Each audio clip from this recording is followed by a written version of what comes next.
One of the stories of the game is obviously, giving 19 rebounds. Offensive rebounds is never a good situation for you.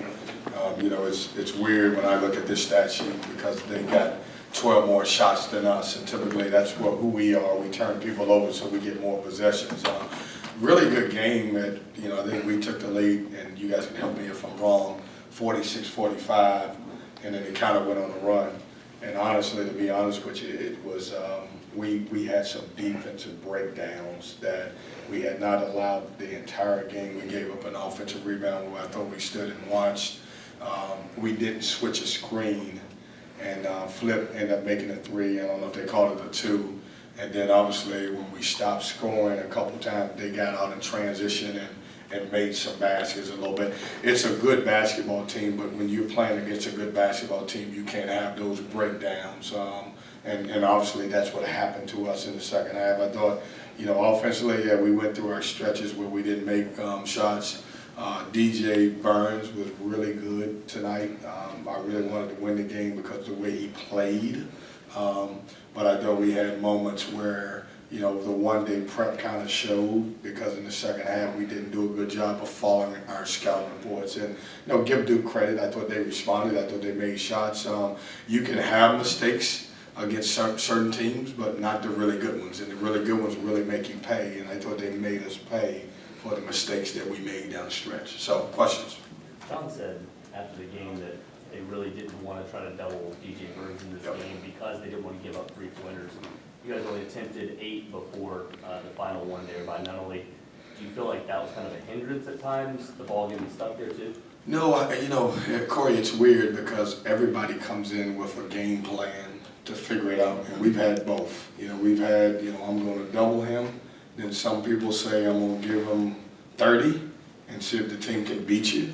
And some people will give a mixed bag of it, and we're going to double him after 1 or 2 dribbles. And in this situation, they decided not to. I just thought they did a good job of on every ball screen getting over those ball screens and not going under anything and making it tough. Horn has played so well, and so he's going to garner so much attention. And I think sometimes people are staying with him on traps and all that other stuff. But I don't necessarily think that because it went through DJ. I just thought they did a good job of defending the three-point line. Defense on Horn, you mentioned that. Yeah. He's been so steady for you all year, but they did a good job. Yeah, taking away the three and taking away almost everything he had. Yeah, Chip, everybody takes away the best player. We did a great job on Flip. He had 9. He's a beast. And so, if you can take away the best player from the other team, then I think that usually goes well for you. I just thought the other guy, it was a great back and forth game. And I told the guys in the locker room, here's the 4 or 5 mistakes that I thought we made, and the game kind of got away from you at that point. If you don't make those mistakes, the game may not get away from you. And they made shots, and they did some good things. They got on transition, but we had breakdowns that I just didn't like. And, with some of our main guys, and I said, you got to stay focused and you got to lock in and do what you're supposed to do. The great thing about this team right here is, we got one more game, which I can say this now. We played everybody in the league, and there's so much parity in this league. Obviously, I'm sure I'm going to get questions about, hey, you missed another opportunity to get a quad 1. Well, now we get all quad 1s because we got to work and go on the road to Pitt and finish the regular season. But I think the tournament is completely wide open, and we have to prepare ourselves for the tournament. It's unfortunate that it's that way, but it's also our league is that way. So right now, we're no different than anybody else, because right now it's really 4 guys who's locked in, and the other 11 folks have to really go into the tournament and win the tournament in order to go to the NCAA. And that's a shame, because some of our teams we should be having 7 or 8 teams that are comfortable going into the tournament. So as much pressure as it may feel like it's going to be for NC State, it's going to be pressure for at least 10 teams going into that tournament, because if you don't win, you ain't playing in the NCAA tournament. So, and we're one of those teams right now. Coach Keatts, with that being said, final game this Saturday against Pitt, and then you move into the ACC tournament, who are some role players you expect to kind of take, I think personally, would just rally this team together as leaders as you head into expectation? Yeah, we need everybody to be on their game. Like Mo has to rebound the basketball. That's his game. You know, JT's got to be really locked in defensively and drive the ball and get to the free throw line. DJ Horn's got to make shots for us. DJ Burns got to be able to score the ball and also be efficient passing the basketball. Michael has to be solid. We don't need anybody to be anyone else. We just need the best version of them. And it's one of those things, man, you gotta, you know, when you get into that ACC tournament, I did it for 3 years at the mid-major level where you knew that you had to win the tournament in order to go. You know, my last year at UNCW, we won 28 games. And all I'm thinking about all day going into that, if I don't win my 29th game, I'm not going to the NCAA. So I think in our situation, not just only us, it's 10 teams that's going to have this conversation. Like, we got to get hot and get hot at the right time.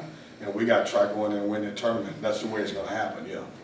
We're deflating as a coach to kind of be in the mix of these good teams for 30, 35 minutes and just have it, kind of unravel there at the end. Yeah, I don't know that the word is deflating. You know, our guys are really, competing at a high level. If you saw the game, you wouldn't think that it was, the score was what it was. Yeah. They kind of got away at the end. We played with the best of them. We've beaten, 3 or 4 teams that's at the top of our league.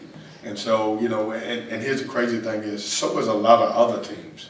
When you look at some guys who are, 4 or 5 wins, they've beaten some teams too. Georgia Tech, I'm glad the ACC tournament's not in Georgia because Georgia Tech's beating everybody there. It's a weird thing. So, I'm not only speaking for, I know we're talking about I just lost a game, we just lost a game, but at the end of the day, I have a chance to reflect on what everybody has to do going into that last game. And obviously, we want to go into Pitt and, obviously play well and try to come out there with a win.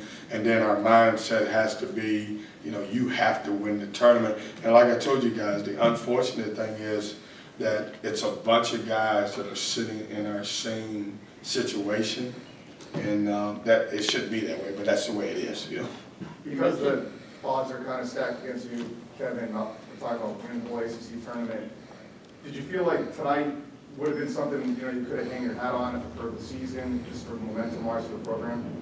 I think it would have been. I don't think just momentum for the program. I think it would have been great to get. Number one, you can check off a lot of boxes. It's a home game for your seniors. It's a quad 1 win. It's against a really good ranked team. I think there was a lot of opportunities there, and obviously we didn't take advantage of the opportunities. You mentioned the defensive breakdowns. Was there any common theme you saw, especially in the second half? No, we did some weird things. For example, Flip's been setting ball screens all night. We never gave him a pick and pop, and he didn't get any of those in the first half. And we went at him, DJ Burns, and got him in foul trouble. He was just playing an okay game, but he would have had probably 6 points. And we had 2 where all of a sudden we blew the screen up, and now 2 guys are on the ball, and they just throw it back to him for a shot. And we talked about that at the end of, at the end of the game. I stood down and we talked for about 10, 15 minutes. I'm sorry to make you guys wait, but one of the things that we talked about is, like, at this point, you got to become mistake-free, because what happens is, as we get down the stretch, the more mistakes you make, your opportunity, you're going home. And that's what happened to us. We made some mistakes that we shouldn't have, and we will get back on Wednesday. We'll take off tomorrow. We'll address those and try to limit the mistakes that we made down the stretch. And those are not winning plays, and we got to figure out how to make winning plays the entire game, not 30 minutes of the game. Yeah. How much of an impact did Sean Stewart have? He seemed like he gave Duke a big boost on both ends. He's let's see his numbers, because I got to go back and look at it. He was good.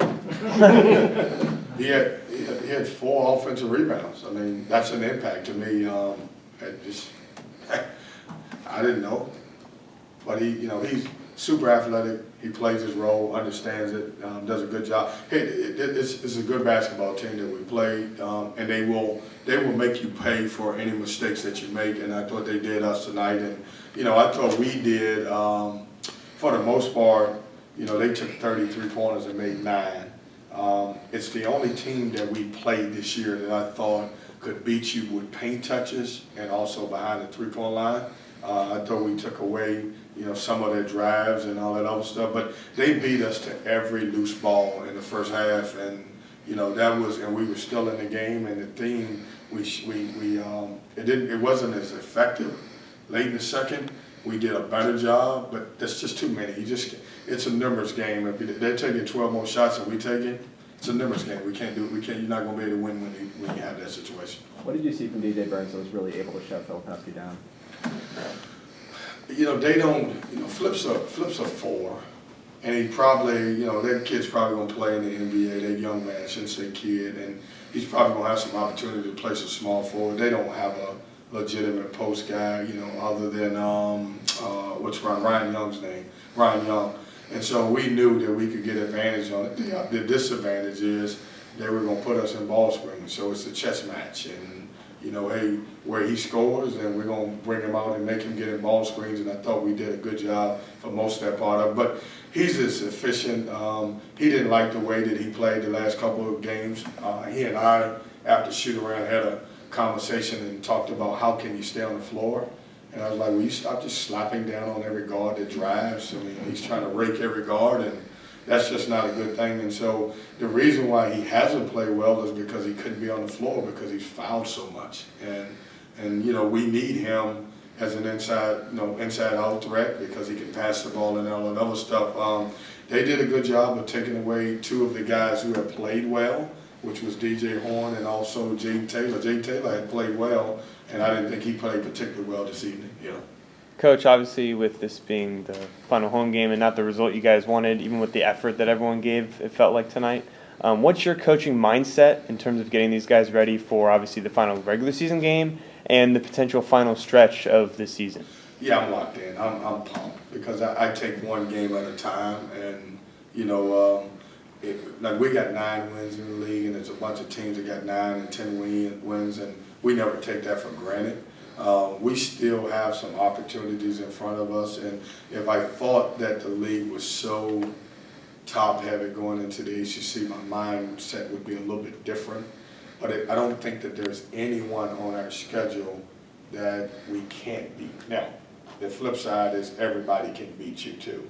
And I know everybody's looking around the country and saying the ACC is like that, but I just think it's a lot of parity this year, and you're going to have a bunch of teams with 9, 10, and 11, 2 game separation up and down in this league. And, we will prepare for a good Pitt team. When do Pitt play tomorrow, I'm assuming, because they didn't play tonight, and obviously get a chance to see them and get ready for those guys to finish the final game, and then everybody will lock in for the ACC tournament.